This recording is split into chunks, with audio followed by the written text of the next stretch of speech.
मेरे द्वारा विधानसभा में जो बहस की गई उसमें ये कहा गया था जो राज्य सरकार ने केंद्र सरकार को मना कर दिया है धनबाद में टीम में एयरपोर्ट बनाने को लेकर। मैं बता देना चाहता हूँ जो ये मामला 2017 की है जब केंद्र सरकार की चिट्ठी आई थी और 2017 में उड़ान जो केंद्र सरकार की नियमावली है एयरपोर्ट विस्तारीकरण का उनको लेकर उस चिट्ठी उस नियमावली को दर्शाते हुए राज्य सरकार ने ये चिट्ठी किए थे जो चूँकि बोकारो में बन रही है इसलिए 50 किलोमीटर के अंडर में धनबाद है इसलिए यहाँ औचित्य नहीं लगती है।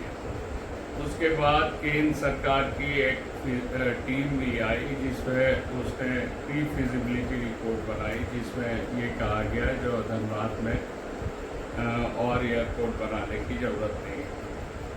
मैं ये साफ तौर पर करना चाहता हूँ जो 2017 में रघुवर जी की सरकार थी, भाजपा की सरकार थी, माननीय सांसद भुल्लू महतो जी उस समय बागबाड़ा के सिटिंग एमएलए थे।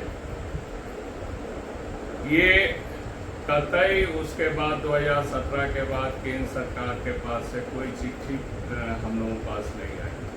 हेमंत जी की सरकार ने इमीडिएटली डीसी को एक ज़मीन चिन्हित करने के लिए बोला है और उसी के तहत फिर झारखंड विधानसभा में बहस हुई। झारखंड विधानसभा में भी सरकार ने माना जो हम लोग जमीन चिन्हितीकरण के लिए और अगर केंद्र सरकार राजी है तो हम लोग धनबाद में एयरपोर्ट बनाने के लिए हम लोग जमीन देने के लिए तैयार हैं। तो जो चिट्ठी आई थी वो 2017 की थी जिसमें जहाँ बीजेपी की सरकार थी, माननीय सांसद महोदय उस समय सिटिंग एमएलए थे बागबाड़ा के और ये मामला कभी भी माननीय सांसद महोदय के द्वारा झारखंड विधानसभा में उठाया नहीं गया। ये मांग को लेकर बीजेपी ने कभी भी कोई कार्रवाई करने की नहीं सोची।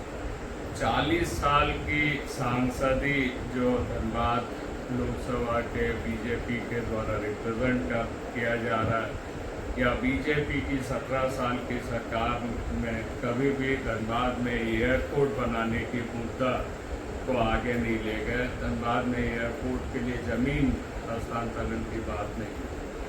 आज जब हेमंत जी इस तरफ से प्रयासरत है जो धनबाद में एयरपोर्ट बने उस समय माननीय सांसद महोदय के द्वारा ये राजनीति की जा रही है और सारे चीज़ जो है वो राज्य सरकार के ऊपर हो गई। फिर से दोबारा अगर केंद्र सरकार से चिट्ठी आती है तो हम लोग राज्य सरकार जमीन इमीडिएटली देने की काम करेगी। तो इसके लिए बीजेपी पहल करे, सांसद पहल करे। यहाँ पर धनबाद में जमावड़ा करके कुछ नहीं होगी। वो मिनिस्ट्री में बैठकर वहाँ के अधिकारियों के साथ बैठकर राज्य सरकार को चिट्ठी करवाए। हम लोग जरूर जमीन